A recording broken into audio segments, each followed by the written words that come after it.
Hija l-kummedja b'umorizmu oskur li f'momenti emozjonaw dwar żafina żagħżugħa eżotika li taħdem bħala prostituta u li tibni relazzjoni amoruża ma' iben oligarka Russu Anora. Dan rebaħ il-premju ewlieni f'Cannes, il-Palme d'Or. Il-film taħt id-direzzjoni tad-direttur Amerikan Sean Baker għeleb il-kompetizzjoni minn 21 film oħrajn, fil-kompetizzjoni inkluż dawk mid-diretturi Francis Ford Coppola u David Cronenberg. Il-parti ewlenija f'Anora kienet interpretata mill-attriċi Mickey Madison. This is an incredible cast. I'm so proud of this cast, and my hope is that this film really shows the world how wonderful they are, and gets them as much attention as possible.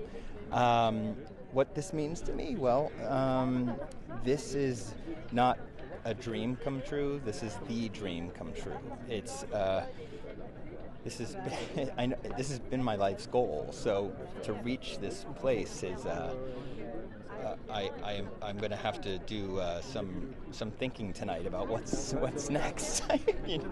Because I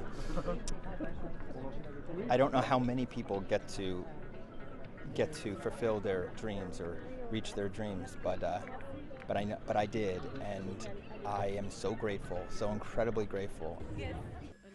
Id-direttur Baker spiss jiffoka fuq ħaddiema nisa li qalaw lejxin tagħhom mill-industrija tal-prostituzzjoni, inkluż il-film tal-2021 Red Rocket u l-film tal-2017 The Florida Project bis-sem tal-attur William Dafoe. George Lucas, li huwa magħruf għal film Star Wars u Indiana Jones, irċieva award onorarja waqt l-għuq tal-festival mill-ħabib antik tiegħu Francis Ford Coppola, id-direttur li kellu wkoll film jikkompeti għal Palme d'Or, il-Megalopolis, film ambjentat fi New York li kien ilu 30 sena jaħdem fuqu.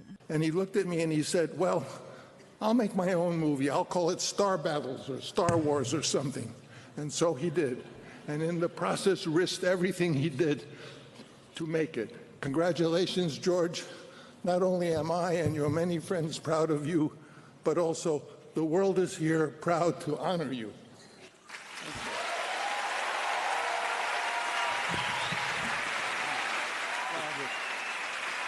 I'm just a kid that grew up in a vineyard in Modesto, California, who makes movies in San Francisco with my friends, Francis.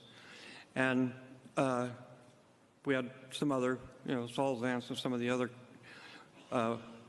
people in San Francisco, but it's definitely a different world than I've actually never made a film in Hollywood as a director. And so it's a real honor to be here. It's a real honor, I tell you. And thank you so much. Thank you.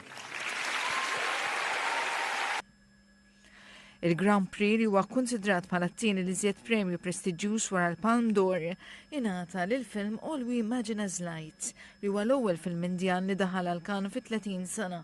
Il-film jiffoka fuq l-istorja ta' żewġ nisa li kienu qed jaqsmu appartament u l-isfidi li jiffaċċjaw f'soċjetà fejn in-nisa mhumiex ittrattati kif immeritat. There are a lot of interesting women making films in India now, and I think it's a great it's a change towards what we should have in society, and I'm really happy that I can be one amongst all of them. So tribute to women who live in your country and in Mumbai? Yeah, certainly. The fact that we could be here is a testament that if you stick to one thing and don't give up hope, then the film could possibly be made and be here. Id-direttur Iranjan Mohammed Rasulov li kien f'Cannes ġimagħtejn wara li ħabbar li kien eżilja lil Art Welitu ingħata award speċjali għal film The Seed of the Sacred Fig dwar uffiċjal Iranjan li jaħdem fil-qrati li jibda jsir paranojku u jrid ikun fil-kontroll waqt il-protesti tal-2022. Anki l-musical Emilia Perez dwar boss ta' ċrieki ta' droga fil-Messiku li minn raġel trasforma ruħu f'mara ingħata unur doppju. U d-direttur Jacques Audrar irċieva il-premju tal-ġurija fil-waqt il-kategorija l-aqwa attriċi intrebħet mill-kwartett ta' atturi Zoe Saldana, Selena Gomez, Carla Sofia Gascon u Adriana Paz, il-koll atturi li ħadmu fil-film Emilia Perez. For the actors, for the women, it's the most important for me. Jesse Plemons ingħata l-unura l-aqwa attur fil-film Kind of Kindness ta' direttur Yorgos Lanthimos, frisk mis-suċċess ta' Poor Things, fej Plemons jinterpreta l-parti ta' uffiċjal tal-pulizija li qed jiffaċċja kriżijiet, membru ta' setta u raġel l-azzjonijiet kollha tiegħu ma' kontrollati mill-boss tiegħu. L-aqwa premju tal-screenplay mar għal The Substance, il-film bis-sem tal-attriċi Demi Moore dwar perikli marbuta mal-orrur ta' żużija u żbuħija li id-direttur Karali Fargiet qalet tittama li jgħin ibiddel l-standards ta' żbuħija stabiliti għan-nisa. Well, basically, I wanted to say that it's, to me, such a violence that is still there everywhere, and I think that every woman has to face. And in my opinion, it still structures a lot the way society, is still unequal and still have a very power unbalance regarding all this. And to me, it's really a jail, that restrains us, and it's a very complex matter. It's, I hope, something that, we're going to be addressing and keep addressing and hopefully, change in the coming years.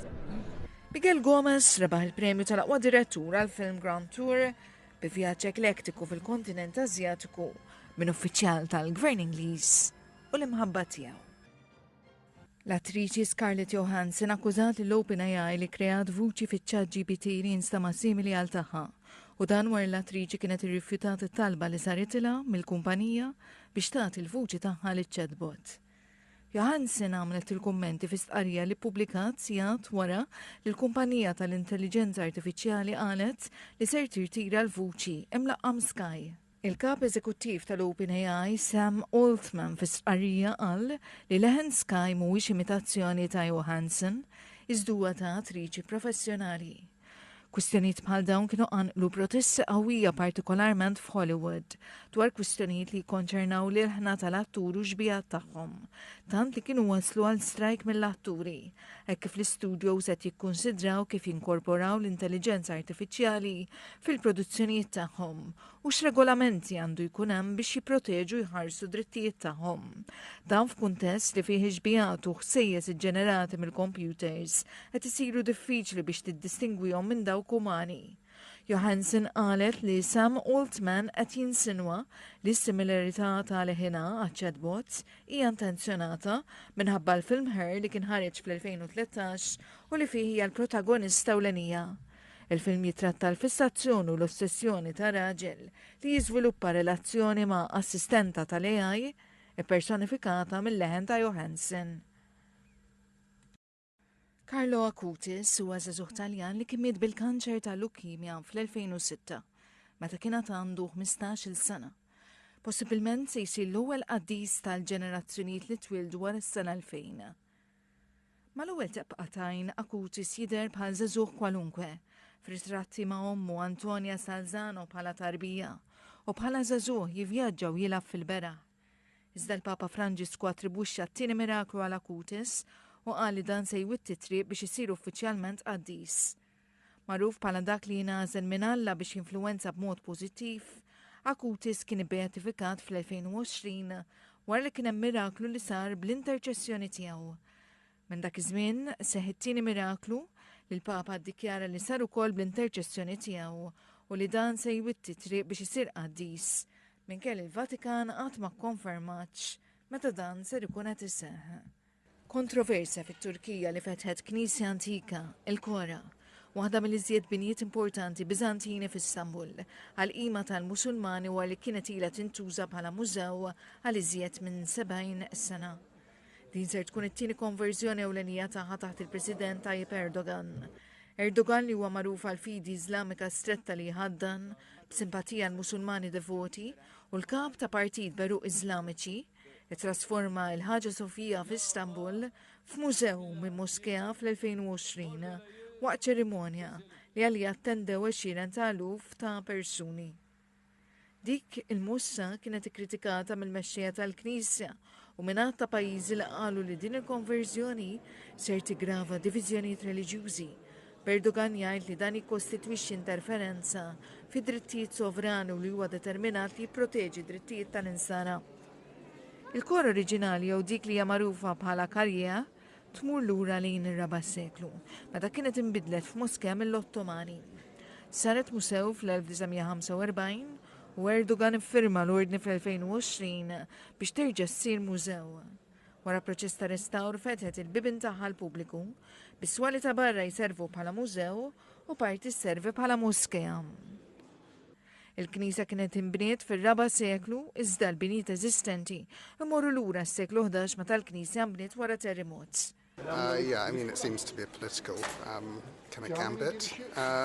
It's a bit of a shame when you see devout women who have come here to pray and they're told they can't even go into the main kind of narthex area.